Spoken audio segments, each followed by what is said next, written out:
Bem-vindos a mais esta nossa conversa. Hoje a gente vai fundo no material que, olha, nos leva lá para o Brasil colônia.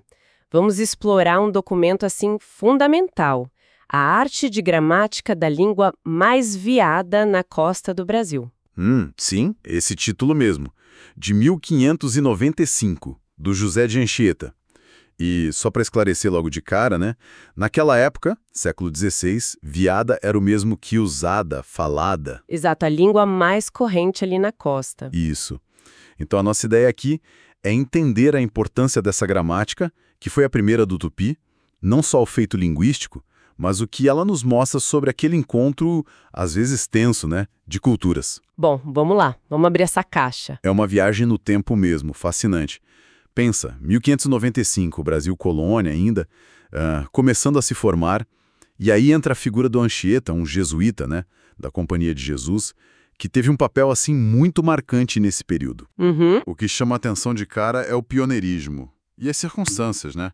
Foi a primeira tentativa mesmo sistemática de descrever uma língua indígena aqui nos moldes de uma gramática.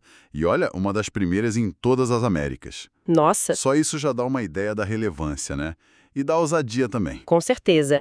E vale a pena a gente detalhar um pouco mais quem foi esse Anchieta, né? Os materiais que a gente analisou mostram ele como uma figura de muitas faces. Missionário jesuíta, claro, focado na evangelização, mas também poeta, escrevia peças de teatro, um intelectual envolvido na fundação do colégio que depois virou São Paulo. Sim, uma figura central. E a vida dele foi dedicada não só a converter os indígenas, mas também a educá-los, né? Dentro do modelo europeu.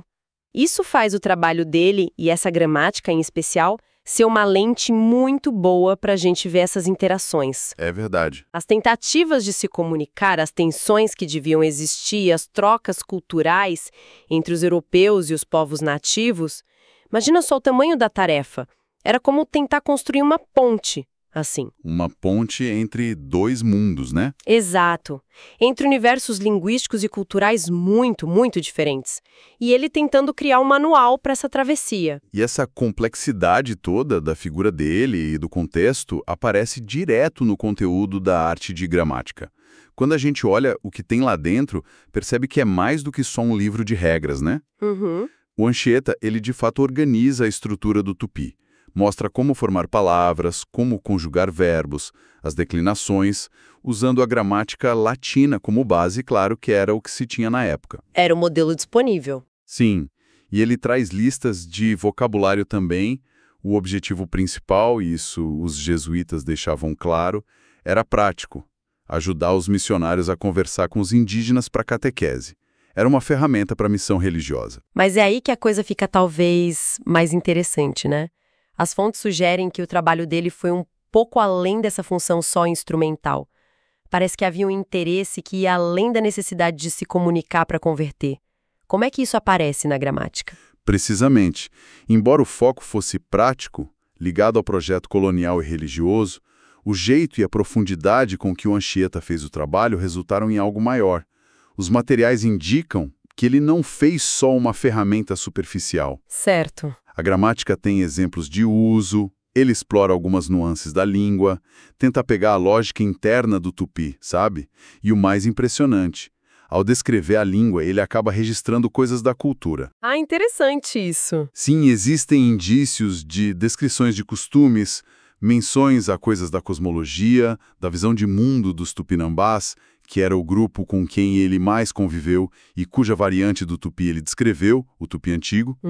Então, mesmo que a intenção não fosse preservar a cultura como a gente entende hoje, na prática ele acabou criando um registro muito valioso. Então, quer dizer, o ato de documentar a língua, mesmo que para facilitar a catequese, teve esse efeito colateral de registrar a cultura.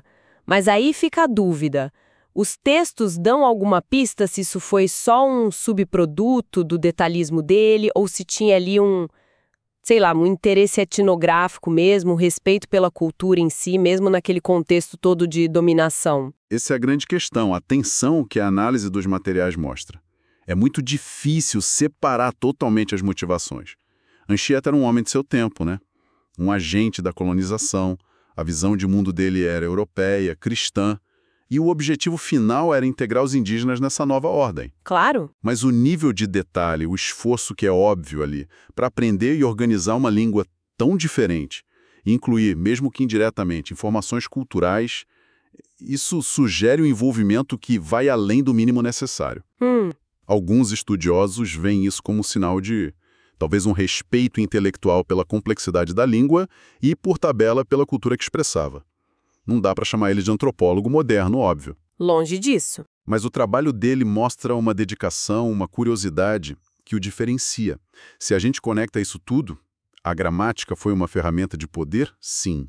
Mas também um esforço intelectual profundo que, olha que paradoxo, nos deixou um vislumbre da riqueza cultural tupinambá.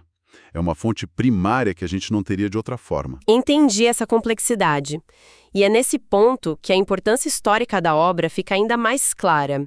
Aqui é onde fica realmente interessante pensar no impacto dela, né? As fontes são claras. Essa é a primeira gramática de uma língua tupi no Brasil. Sim. E uma das mais antigas de qualquer língua indígena nas Américas. Isso coloca ela como um marco fundador, não só para os estudos do tupi, mas para a própria história da linguística no continente. Absolutamente. O impacto na linguística é enorme e continua até hoje. Primeiro, é a base para quase tudo que veio depois sobre o tupi antigo e as línguas que descendem dele ou são relacionadas. Sem o Anchieta, nosso conhecimento seria muito, muito menor. Imagina. Mas vai além. A gramática dele é um documento-chave para a gente entender a formação da nossa própria identidade linguística e cultural aqui no Brasil, que desde o começo foi marcada por essa interação, nem sempre fácil, entre o português e as línguas indígenas. Ela mostra essa diversidade original e os primeiros esforços para entender o outro, mesmo que numa relação de poder desigual. E esse legado vai além da linguística acadêmica, né? Os materiais falam também de um impacto na educação e na cultura de forma mais ampla. Como que uma obra lá do fim do século XVI continuou a ter efeito? Línguas indígenas. Não só aqui, mas em outras colônias também. Ele mostrou que era possível usar as ferramentas da gramática europeia, que era o único modelo na época, para analisar línguas com estruturas totalmente diferentes. Línguas que não tinham escrita antes, né? Isso, línguas ágrafas. Foi um passo importante para reconhecer que essas línguas não eram primitivas ou sem regra, mas sistemas complexos, lógicos, que valiam a pena ser estudados. Claro que usar o modelo latino trouxe limitações, distorções na descrição do tupi, a linguística moderna sabe disso e tenta corrigir. Sim, tenta superar isso. Mas para a época foi um avanço gigantesco. Eu fico imaginando o desafio intelectual, que foi tentar encaixar a estrutura do tupi, com a lógica própria dela, nas caixinhas da gramática latina. Devia exigir uma capacidade de adaptação enorme. As fontes dão exemplos dessas dificuldades ou das soluções que ele encontrou? Olha, os textos que a gente viu não entram em detalhes técnicos super específicos de como ele adaptou categorias como casos ou gêneros, que no tupi funcionam de um jeito bem diferente. Certo. Mas eles ressaltam o esforço e a inovação que isso exigiu. A própria decisão de qual variante do tupi descrever, a escolha dos exemplos, tentar explicar sons que não existiam em português ou latim, tudo isso era um desafio enorme. Ele teve que, basicamente, inventar uma metalinguagem para falar sobre o tupi usando as ferramentas que ele tinha. Nossa, faz sentido. Isso reforça a ideia de que a arte de gramática não é só um documento histórico, mas também o registro de um encontro intelectual muito fascinante e desafiador. E isso nos leva de volta para aquela complexidade da obra e do autor, né? Acho que é fundamental voltar nessa ideia de que a gramática vai além do valor só linguístico. Ela guarda a riqueza do tupi antigo, sim, mas também funciona como um espelho daquele momento inicial, tenso, do encontro de culturas no século XVI. Mostra as estratégias de comunicação, as incompreensões que deviam acontecer. Exato. E a dinâmica de poder que estava ali presente na situação colonial. Quando as fontes mencionam um compromisso de entender e respeitar a cultura local por parte do Anchieta, a gente precisa olhar isso com cuidado. Sim, essa parece ser a chave. Como que a gente junta esse suposto respeito com o fato de que ele fazia parte de um projeto maior de transformação cultural e religiosa que, no fim das contas, contribuiu para o declínio de muitas dessas culturas? Exatamente. A análise sugere que não é uma contradição simples, mas uma coexistência de fatores dentro daquele contexto específico. O Anchieta agia dentro das estruturas e dos objetivos da colonização e da missão católica. Certo. O respeito ou o entendimento dele estavam a serviço desses objetivos maiores. Mas a forma como ele fez o trabalho linguístico com tanto detalhe, tanto esforço de compreensão, pode ser vista como um diferencial, se comparada com abordagens que poderiam ter sido mais superficiais ou só impositivas. Entendo. Isso levanta uma questão importante sobre o papel da documentação linguística, especialmente em contextos coloniais ou pós-coloniais, né? O ato de documentar, mesmo feito por alguém de fora, com seus próprios interesses, pode ter consequências não previstas e gerar um legado ambíguo. Um legado que inclui tanto a instrumentalização quanto a preservação de conhecimento. É um registro valioso, mas a gente não pode ignorar a origem e o propósito dele. Então, o que tudo isso significa? Se a gente fosse resumir os pontos principais dessa nossa conversa sobre a gramática do Anchieta, o que seria essencial guardar? Primeiro, essa figura complexa que foi o Anchieta. Jesuíta, educador, escritor, um pioneiro da linguística nesse cenário turbulento do Brasil do século XVI. Segundo, a importância da arte de gramática de 1595, o marco zero para a linguística tupi e um dos primeiros trabalhos desse tipo nas Américas.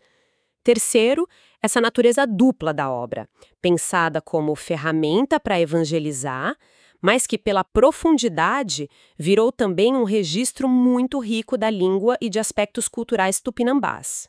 Exato. E quarto, o legado que ficou. Influenciou não só os estudos linguísticos depois, mas também o jeito como se passou a ver e valorizar ou não as línguas indígenas na história do Brasil. Perfeito resumo. A gramática de Anchieta é um desses documentos históricos que carregam muitas camadas de significado. O esforço intelectual de uma pessoa, as necessidades práticas de um projeto coletivo, que era a missão. Sim. A dinâmica complexa do encontro cultural e o começo de uma tradição de estudos linguísticos aqui no país. É um retrato de um momento fundador com todas as suas luzes e sombras. E como a gente sempre faz, vamos deixar uma reflexão final, algo para continuar pensando depois que a gente terminar aqui. Sim, pensando em tudo isso que a gente conversou sobre o Anchieta, talvez valha a pena refletir sobre o seguinte. Considerando o esforço dele em documentar e entender o tupi, mesmo dentro daquele contexto de colonização e com objetivos claros de transformação. Como que a gente pode pensar hoje a relação entre o estudo profundo de uma língua e o respeito genuíno pela cultura que vive nessa língua e que é alimentada por ela? Boa pergunta. Principalmente quando ainda existem em muitos lugares relações de poder desiguais, seja no contato entre culturas ou na própria pesquisa acadêmica. E uma questão ainda mais específica, talvez, até que ponto o ato de colocar uma língua que é majoritariamente oral numa gramática escrita, como Anchieta fez e como se faz até hoje com muitas línguas minorizadas, inevitavelmente transforma essa língua. Fixa ela, talvez até empobrece em alguns aspectos, mesmo quando a intenção é valorizar ou preservar. São questões que atravessam séculos, desde o Anchieta até os desafios que a gente tem hoje, com a diversidade linguística e cultural. Uma provocação excelente e super atual. Fica aí o convite para pensar. Agradecemos a companhia nessa exploração. Que a curiosidade continue guiando a gente na busca por conhecimento e compreensão. Até a próxima!